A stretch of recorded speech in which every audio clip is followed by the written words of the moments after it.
नमस्कार, आप देख रहे हैं एचएनएन न्यूज। मैं हूं आपके साथ उन्नति भटनागर। आप सभी को शुभ मकर संक्रांति। मकर संक्रांति भारत का एक पावन और उल्लास से भरा पर्व है जो सूर्य के मकर राशि में प्रवेश का प्रतीक है। यह पर्व हमें नई ऊर्जा, नई शुरुआत और सकारात्मकता का संदेश देता है। और आज इस खास मौके पर हमारे साथ बेहद ही खास मेहमान मौजूद हैं जो आपको इस पर्व की महत्वता के बारे में बताएंगे। हमारे साथ मौजूद है आचार्य कल्की कृष्णन जी। आचार्य जी, आपका बहुत स्वागत है। नमस्कार। नमस्कार। क्योंकि मकर संक्रांति को उत्तरायण भी कहा जाता है, क्या इसका महत्व है और क्यों उत्तरायण से कहा जाता है? तो सबसे पहले सभी दर्शकों को मकर संक्रांति की शुभकामनाएं, पोंगल की शुभकामनाएं, संकरण की शुभकामनाएं, खिचड़ी की शुभकामनाएं, माघी की शुभकामनाएं। इतना पूरा ये भारत ही नहीं, पूरा विश्व, लाओस, कंबोडिया, थाईलैंड, सारे के सारे देश इस त्योहार को मना रहे हैं। अब भारत में अलग अलग हिस्सों में अलग अलग नामों से मना रहे हैं। तो इसको उत्तरायण जो है, उत्तरायण जो नाम है ये बड़ा वैज्ञानिक नाम है जी। वैज्ञानिकता इसमें यह है कि सूर्य का जो भ्रमण होता है, पृथ्वी ऐसे थोड़ी सी झुकी हुई है, तो 6 महीने जो है वह जो नॉर्दर्न हेमिस्फीयर है, उत्तरी गोलार्ध, उस पर उसका रहता है फोकस, और बाकी 6 महीने दक्षिणी गोलार्ध पर फोकस रहता है। तो सूर्य की जब यात्रा उत्तरी गोलार्ध की तरफ प्रारंभ होती है तो उसे उत्तरायण हमारे पूर्वजों ने कहा। अब बड़े आश्चर्य की बात है कि जब दुनिया के सारे देश गलेरियों की तरफ घूम रहे थे, कुछ कर नहीं रहे थे, हमारे लोग इतने वैज्ञानिक थे, उन्होंने ग्रहों के, तारों की गति के आधार पर उन्होंने त्योहारों का विभाजन किया। और ये बहुत ही वैज्ञानिक नाम है। और आज से 6 महीने के लिए ये पूरा सूर्य की गति उत्तरायण होती है। सूर्य की जो है दिन इसीलिए बढ़ने लगता है। अब बाकी 6 महीने, जब 6 महीने ठीक आएंगे जुलाई में, तो फिर सूर्य जो है दक्षिणायन चलने लगेगा। 6 महीने से दक्षिण की गति रहेगी। ये पूरा ही सौर मंडल से जुड़ा हुआ ये त्योहार है। बिल्कुल। और आचार्य जी देखिए, बड़े हर्षोल्लास के साथ इसे मनाया जाता है, पूरे देश भर में इसे मनाया जाता है। ऐसे में क्या खूबी, क्या कथाएं इसके पीछे हैं, क्या मान्यता है? देखिए, ये जो हमारे पूरे भारतीय जो प्रणाली है, वांग्मय है, चिंतन प्रक्रिया, इससे जुड़ा हुआ है पूरा। और सबसे पहले मतलब जो सबसे हमारा प्रसिद्ध, सबसे प्रतिष्ठित हमारा ग्रंथ है हिंदुओं का, वो गीता है। गीता में अध्याय 8 में श्लोक 23 से 26 तक जो है कृष्ण इसको बताते हैं। कहते हैं, अर्जुन, मैं तुम्हें 2 मार्गों के बारे में बता रहा हूँ। एक मार्ग है जहाँ से योगी जन जाते हैं और फिर लौट कर नहीं आते, मोक्ष को प्राप्त होते हैं, वह उसे कहते हैं उत्तरायण। और एक होता है जहाँ से फिर आपको जन्म लेना पड़ता है। ये दोनों मार्ग उन्होंने उत्तरायण दक्षिणायण का गीता में बहुत विशद वर्णन किया गया। लेकिन इसके साथ बहुत सारी कथाएं जुड़ गई। जैसे हमारी गंगा नदी है, गंगा नदी भारत की जीवन रेखा कही जाती है।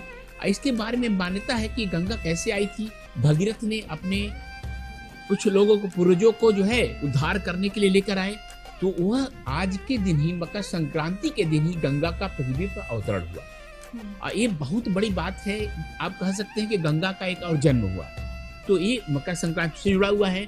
और ये पूरी हजारों सालों से मान्यता रही है कि उत्तरायण जब सूर्य हो जाते हैं, उसके बाद ही, जो गीता में कहा है कृष्ण ने, उसी के बाद ही मोक्ष प्राप्त होता है, आपको सद्गति मिलती है। इसीलिए अगर महाभारत का आपको स्मरण हो तो उसमें जो भीष्म थे, पितामह थे, उन्होंने कहा कि उन्हें इच्छा मृत्यु का वरदान था जी। वो अपने देहांत का दिन चुन सकते थे। तो उन्होंने कहा कि नहीं, जब सूर्य उत्तरायण में हो जाएगा तब तक मैं मृत्यु को प्राप्त नहीं होऊंगा। और उसके लिए देखिए कितनी बड़ी दृढ़ निश्चय चाहिए, संकल्प चाहिए कि वह जो है बाड़ों की सैया पे लेटे हुए थे, उनके पूरे शरीर में एक हमें चुभ जाए कैसा लगेगा, लेकिन उनके पूरे शरीर में बाढ़ चुभे हुए थे और वो यातना को सहते रहे। और जब मकर संक्रांति हो गई तभी उन्होंने प्राण त्यागी। इस तरह की कथाएं बहुत सारी हैं और तरह तरह की है। कई प्रदेशों में, नेपाल में भी जो है बच्चों को पहना दिया जाता है। दक्षिण भारत में भी और कौवे को बुलाते हैं, कहते हैं कौवा ये ले जाएगा तो हमारी समस्याएं खत्म होगी। इस तरह की बहुत सारी हमारी परंपराओं में कहानियां हैं, कथाएं हैं और इससे, लेकिन संस्कृति से जुड़ा हुआ। आचार्य जी देखिए, इस विशेष दिन पर पवित्र स्नान का, खास तौर से क्योंकि आपने गंगा का भी जिक्र किया, तो उसका बहुत ज्यादा महत्व होता है। दान पुण्य का बहुत ज्यादा महत्व होता है। किस तरीके से दान पुण्य करें और अपने लिए थोड़े से पुण्य अर्जित कर सके, वो भी बताइए हमारे दर्शकों। देखिए, हमारे जो भी ग्रंथ है, शास्त्र है, जी उनमें स्नान का बार बार देखेंगे हर त्योहार में बहुत ज्यादा महत्व रहता है। और इसमें आज ही गंगा का जन्म हुआ, पुनर्जन्म हुआ, तो उसमें गंगा का स्नान का बहुत ज्यादा महत्व है। लेकिन शास्त्र हमारे ऐसे कोई रूढ़ी नहीं लगाते हैं कि नहीं ये करना ही है। अगर आप गंगा तक आपकी पहुंच नहीं है, आराम से पहुंच नहीं पा रहे हैं, तो जहां भी आप हैं वहां पर गंगा का आह्वान कीजिए, उस जल में कल्पना कीजिए, संकल्पना कीजिए।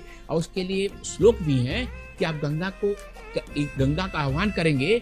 और मेरा विश्वास मानिए, जब आप मानसिक रूप से गंगा का आह्वान करेंगे, आपको वही पवित्रता का अनुभव होगा। चाहे अपने स्नानागार में बाल्टी से जल से नहा रहे होंगे, आपको महसूस होगा कि गंगा में सीधे आप स्नान करके निकल रहे हैं। ये तो स्नान का महत्व है। और जहां भी आप देखेंगे कि आज के दिन कितनी भीड़ लगी हुई है, हर तीर्थ पे हर जगह लगा हुआ है, तो वो एक विश्वास तो है ही है, लेकिन उसका एक अलग महत्व भी है। और उस महत्व को जो विश्वास करते हैं वो जानते हैं, महसूस करते हैं, इसीलिए हर बार मकर संक्रांति स्नान करते हैं। अब बात करते हैं दान पुण्य की। देखिए, दान पुण्य जो ये बड़ा ही मकर संक्रांति के दान है, बहुत ही वैज्ञानिक ढंग से बनाए गए हैं। आप देखा होगा आपने कि आज तिल गुड़ खाया जाता है, खिचड़ी खाई जाती है, और इस तरह की जो चीजें खाई जाती हैं वह जाड़े के लिए आपको ऊर्जा देने वाली होती है एकदम से। और दूसरी एक और बात इसमें है कि आप शीत ऋतु पूरी बीत गई या बीतने आधी बीत गई है, अब दिन बड़ा होना शुरू होगा, गर्मी हल्की हल्की बढ़ने लगेगी, तो उसमें हमारे वैज्ञानिकों ने क्या बनाया कि अब जाकर के समाज की सहायता कीजिए। जो वंचित वर्ग है, जो दुखी है, दलित है, उनको आप कैसे सहायता करेंगे। उन्होंने एक बिंबक बनाया कि सूर्य शनि से मिलने जा रहा है। सूर्य राजा का प्रतिनिधित्व करता है ज्योतिष में, शनि जो है समाज के निचले वर्ग को करता है। तो दोनों मिले और जो आप उनकी सहायता करें, उनकी जरूरतें समझें, तो इसमें अलग अलग दान के महत्व बनाए। लेकिन सबसे ज्यादा भोज्य पदार्थ, क्योंकि जाड़े में कुछ मिला नहीं उसको, अभी फसल कटनी है, तो ये थोड़ा सा उसको जोड़ करके इन्होंने एक बहुत अच्छे ढंग से किया। तो सभी मैं दर्शकों से आग्रह करूंगा कि इस आज के दिन जहां भी देखिए, आपके पड़ोस में, अड़ोस में, जहां भी समाज में जिसको देखें, जिस जरूरतमंद है उसकी सहायता जरूर करें, जरूर करें, जरूर करें। बिल्कुल, देखिए, दान के लिए सबसे ज्यादा जरूरी यही होता है कि आपका मन पवित्र रहे और सच्चे मन से आप कुछ भी दान करें और किसी जरूरतमंद को करें। बिल्कुल सही आपने कहा आचार्य जी। और जिस तरीके से, क्योंकि ये जो खास मकर संक्रांति का है, इसकी वैज्ञानिक महत्वता भी बहुत ज्यादा है। और क्योंकि इस दिन खरमास का अंत होता है, पवित्र जो हमारे जो आयोजन है उसकी भी शुरुआत होती है। ऐसे में इसको किस तरीके से रिलेट करें और इसके महत्व को कैसे समझे। देखिए, क्या होता है, जो शादी विवाह, इस सारा जो गुरु का महीना होता है, गुरु ग्रह का महीना होता है, वह एक महीना उसमें शादी विवाह, क्योंकि शादी विवाह ये सब जो आनंद के हैं, गुरु का जो उपस्थिति है, तो उसमें उतना उपयुक्त नहीं माना जाता है। तो जो खरमास 2 बार आता है, एक बार 15 दिसंबर से 14 जनवरी तक आता है, और फिर इसके बाद 14-15 मार्च से और 14 अप्रैल तक आता है। इन दोनों में शुभ कार्यों का मना रहता है। अब जब सूर्य मकर राशि में जब चले गए हैं, तो उसके बाद शुभ कार्यों की शुरुआत है। लेकिन मैं एक बहुत ही विशिष्ट बात जो आम जनता को नहीं मालूम है, और कभी कभी पुरोहित भी बता नहीं पाते हैं, मकर संक्रांति का दिन शुभ कार्य के लिए अच्छा नहीं होता। जो शास्त्र, ज्योतिष, इन सब में कहा गया है कि संक्रांति के दिन जो है केवल और केवल धार्मिक कार्य करें। उस दिन विवाह कार्य, नई गाड़ी, कई बार दिखाऊं, आज के दिन जो गाड़ियां खरीद रहे हैं, ज्योतिष को मना करता है। संक्रांति के दिन आप धार्मिक कार्य करें, ईश्वर का आशीर्वाद लें, और उसके बाद ही आप जो है, जो अपने आपके घर के मांगलिक कार्य हैं, शुभ कार्य हैं, भौतिक वाले कार्य हैं, उन सब में आप सन्नद्ध हो जाएं और करें। बिल्कुल, देखिए, शुभ कार्यों के लिए लोग इंतजार करते हैं कि खरमास का जल्द ही अंत हो, और इसके माध्यम से, आपके माध्यम से जानकारी उन लोगों को मिल ही गई होगी। लेकिन इसी के साथ, क्योंकि फसलों की कटाई भी शुरू होती है, तो किसानों के लिए भी बहुत ज्यादा खास हो जाता है। हाँ, क्योंकि देखिए, जब भी हम कोई, आपको मालूम हो, मतलब कि कोई आप बड़े काम करने जा रही हो उन्नति जी, और आपको लगे कि हमारे पीछे कोई सपोर्ट है, कितना आपको अच्छा लगेगा ना, उत्साह ऐसे बढ़ जाता है। तो ये मकर संक्रांति का ऐसा विधान किया गया है कि आप प्रकृति की पूजा करके, इसमें देखिए, मकर संक्रांति कभी सुना नहीं होगा कि इस देवता पूजा करो, इस देवता पूजा करो। प्रकृति की पूजा का त्योहार है। एक प्रकृति की पूजा का त्योहार, जब शीत ऋतु शुरू होने वाली थी, तब जो है आप छठ का पर्व जानती होगी, जी। षष्ठी का पर्व जो है, वो दीपावली से 6 दिन बाद होता है। उस दिन सूर्य की पूजा से हम लोगों ने उस शीत ऋतु का स्वागत किया था। अब शीत ऋतु जब धीरे धीरे अब कम होने को है, फिर हमने सूर्य के पास गए, सूर्य की पूजा से प्रारंभ किया और सूर्य की पूजा से फिर एक मोड़ पर ले आए। तो ये एक जो है प्रकृति की पूजा है, प्रकृति से जुड़ाव का त्योहार है। और इसको किसान से ज्यादा कौन समझ सकता है। वो जानता है प्रकृति की कृपा रही तो उसकी फसलें अच्छी होंगी और उसको उसकी जो श्रम है, उद्यम है, वो सारा सफल होगा। तो मकर संक्रांति के दिन सूर्य की पूजा करता है, प्रकृति का आह्वान करता है, अपने लोगों से मिलता है, अब फिर जब फसल काटने चलता है उसका उत्साह देखते हैं। बिल्कुल। और आचार्य जी, आज के दिन क्या दिनचर्या लोगों को रखनी चाहिए, ताकि, क्योंकि आपने कहा कि इस दिन कोई शुभ कार्य नहीं होता है, इस दिन आप केवल धार्मिक कार्य करें, तो किस तरीके से अपने दिनचर्या की शुरुआत करें लोग? देखिए, सबसे पहली बात कि ये त्योहार ही ऐसा बनाया गया है कि अभी तक जरा सिकुड़े आप रजाई में यहाँ वहाँ एकदम घुसे हुए थे, बाहर नहीं निकल पा रहे थे। अब थोड़ा सा बाहर निकलो, जो है जाओ, नदी, पोखरा, तालाब जो भी आपके पास है उसमें स्नान कीजिए। फिर देखिए कि कौन जो लोगों से मिलिए जुलिए। अभी तक आप एकांतवास हो गए थे, बाहर निकल नहीं पा रहे थे, तो किसकी जरूरतें क्या है, बांटिए, मिलिए। अच्छा देखिए, इसके लिए जो व्यंजन भी है, आप जानते हो कि अगर इधर उत्तर प्रदेश, बिहार में इसको खिचड़ी कहते हैं। जी जी। खिचड़ी एक व्यंजन है, वो मिलने जुलने का, यह दाल और चावल मिला दिया, ऐसा नहीं कि केवल दाल है, केवल चावल है जी। और यहाँ महाराष्ट्र में कहते हैं गुड़ और तिल, जो है तिल गुड़, जो तिल गुड़ बोलते हैं, मतलब ये मिलाया हमने, एकदम संश्लिष्ट कर दिया जी।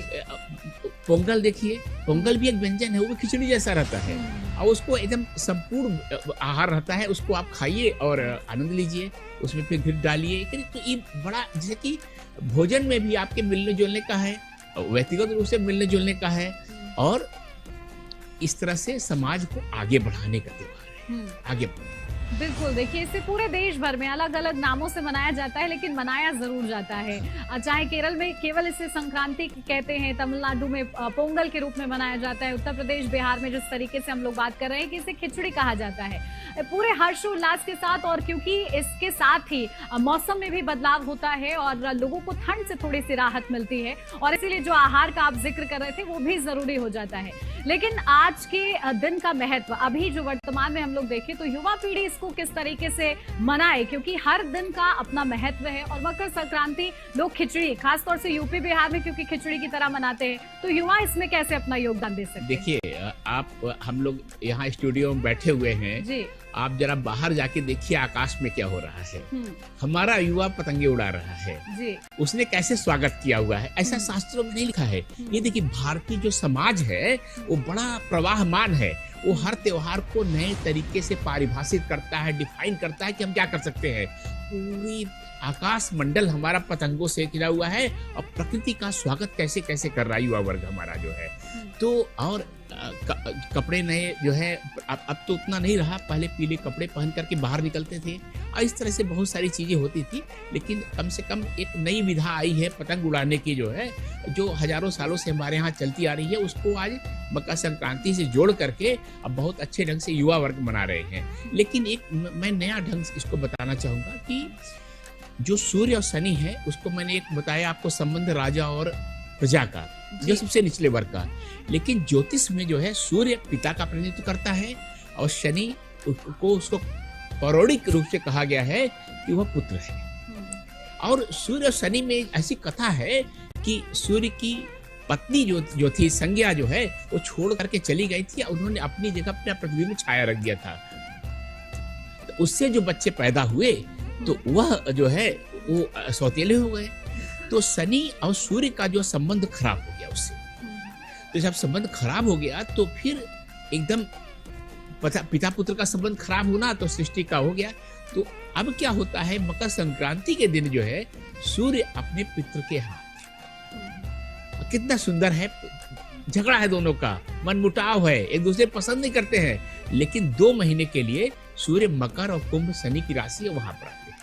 तो आज के दिन मैं दर्शक वर्ग से कहूंगा, ये बहुत अच्छा ज्योतिष का उपाय भी है कि अगर आपको पिता का अपने कृपा प्राप्त करनी, उनको आज के दिन कुछ गिफ्ट कीजिए, कुछ उपहार दीजिए। आप अपने बच्चे से प्यार कर, बच्चे को कुछ उपहार दीजिए। यह पिता पुत्र संबंध ये सार्वभौमिक है, यूनिवर्सल है। सूर्य और शनि सौर मंडल के केंद्र में सूर्य है और सौर मंडल में सबसे अंतिम बिंदु पर शनि है। उनके बीच में दूरी बनी हुई है। लेकिन जब वो ऊर्जा में सूर्य आते हैं तो उनके अंदर शनि का प्रभाव आता है और शनि को भी प्रसन्नता मिलती है कि इतना बिछड़ा हुआ दूर बैठा हो, पिता आज हमारे घर आए। तो ये बहुत ही पिता पुत्र का मार्मिक त्योहार है और जो भी पिता पुत्र हैं अपने संबंधों को प्रगाढ़ बनाना चाहते हैं, मधुर बनाना चाहते हैं, इस पर जरूर काम करें। निश्चित मैं एक ज्योतिषी के तौर पे बता रहा हूँ मैं कि ये बहुत अच्छा रहेगा। कुछ मिष्ठान खिलाएं, उनके पसंद का कोई चीज लाएं, कहीं घुमाने ले जाएं, बाहर पिकनिक मनाने जाएं। प्रकृति का त्योहार है, प्रकृति के साथ मनाइए और निश्चित लाभ हो। बिल्कुल, देखिए बहुत अच्छा सीख जो है हमारे दर्शकों को दी है, खासतौर से युवा पीढ़ी को, कि आप अपने पिता आज किस तरीके से इस खास दिन के उपलक्ष्य में प्रसन्न कर सकें। अंत में आचार्य जी बस आपसे यही जानना चाहूंगी, क्या संदेश आप देंगे मकर संक्रांति के साथ ही जो हमारे दर्शक हैं जो उसको सुन रहे हैं, वो क्या किस तरीके से एक नई ऊर्जा को महसूस कर पाए इस दिन? देखिए, ये ऊर्जा का त्योहार है, सूर्य की पूजा का त्योहार है। बाहर निकलिए, बंद मत रहिए, थोड़ा सा अपना मोबाइल हटाइए, लैपटॉप हटाइए, अपने गैजेट हटाइए और बाहर प्रकृति का आनंद लीजिए, जुड़िए।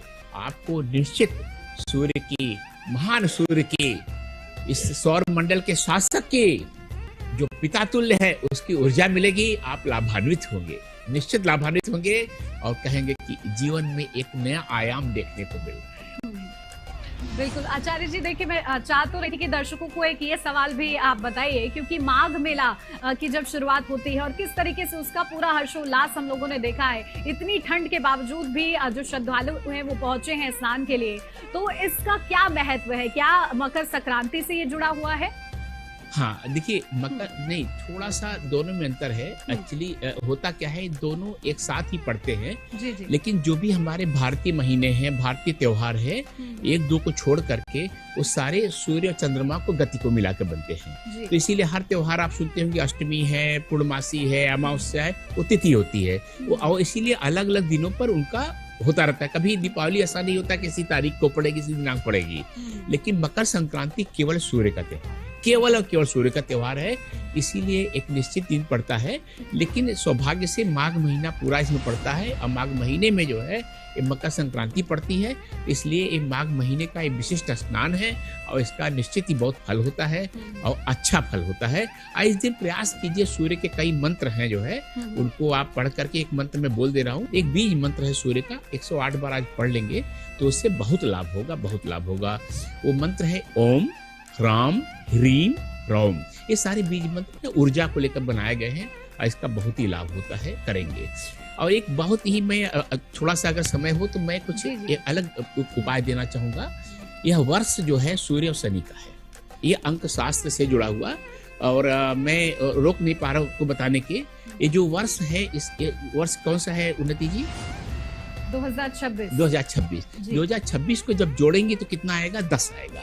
10 को एक ले आएंगे तो एक आएगा, एक है सूर्य का अंक। और लेकिन हम लोग लिखते कैसे हैं, आज के दिनांक कैसे लिखेंगे? 14/1/26। 2026 नहीं लिखते ना, तो 26 को जोड़ेंगे कितना आएगा? 10। 8 आएगा। 26 को केवल 24 को जोड़ेंगे तो 8 आएगा, ठीक है ना। तो 8 है शनि का अंक। तो यह वर्ष जो है बड़ा अनोखा है, सूर्य और शनि दोनों का इस सम्मिलन हो रहा है और इस वर्ष बहुत अच्छी अच्छी घटनाएं होने वाली है, परिवर्तन होने वाले हैं, खासकर सत्ता के परिवर्तन, क्योंकि शनि सूर्य के पास जाएंगे तो परिवर्तन होंगे। लेकिन आज सूर्य और शनि का जरूर उपाय कीजिए। एक मैं उपाय सूर्य का बताना चाहता हूँ, ये वर्ष भर के लिए आपके लिए होगा, न केवल मकर संक्रांति का बल्कि पूरे वर्ष के लिए उपाय होगा। अपने घर की पूर्व दिशा सूर्य की होती है वास्तु के अनुसार, तो पूर्व दिशा को स्वच्छ कर लीजिएगा, वहां कोई गंदगी नहीं होनी चाहिए। दूसरी बात, वहां पर एक पेड़ लाइए, पेड़ एकदम सीधा होना चाहिए, लता नहीं होनी चाहिए, टेढ़ा मेढ़ा नहीं होना चाहिए। पेड़ कोई भी हो सकता है, सीधा पेड़, उसको वहां पूर्व दिशा में रखिए। अगर आपके पास खुला स्थान नहीं, अंदर रखिए। अगर आप प्राकृतिक नहीं रख पाते हैं तो कृत्रिम पेड़ रखिए और उसको रख करके ध्यान से देखिए। निश्चित आपके खासकर कैरियर में, जो सरकारी तंत्रों में जुड़े हुए हैं लोग, इधर मेरे कई जो है राजनेताओं को और ब्यूरोक्रेट्स क्लाइंट्स को मैंने सजेस्ट किया है, सलाह दी है इस वर्ष करने के लिए। ये बहुत लाभ करेगा। ये सूर्य का उपाय हो गया पूर्व दिशा का। पश्चिम दिशा जस्ट उल्टी होती है, वह शनि की होती है। वहां पर कुछ गोल सिक्के स्टील के जो आप अभी आ रहे हैं उनको जो है 8 सिक्के बांध करके नीले कपड़े में रख दीजिए। ये धन के लिए बहुत अच्छा रहेगा, आपके जीवन में सुख आएगा। ये बहुत ही अच्छा उपाय है और करेंगे तो आप मुझे धन्यवाद देंगे, इस चैनल को धन्यवाद देंगे, उन्नति जी को धन्यवाद देंगे। जी बिल्कुल। और देखिए, सूर्य उपासना का जो तरीका आपने बताया है वो बहुत ही खास है। उम्मीद है कि हमारे दर्शकों ने जिन्होंने सुना है वो उसका पालन भी करेंगे। बहुत शुक्रिया आचार्य जी हमारे साथ जुड़ने के लिए और इतनी महत्वपूर्ण जानकारी हमारे दर्शकों तक पहुंचाने के लिए बहुत शुक्रिया। और एक बार फिर से आप सभी को मकर संक्रांति की हार्दिक शुभकामनाएं। आप सभी को, सभी दर्शकों को धन्यवाद।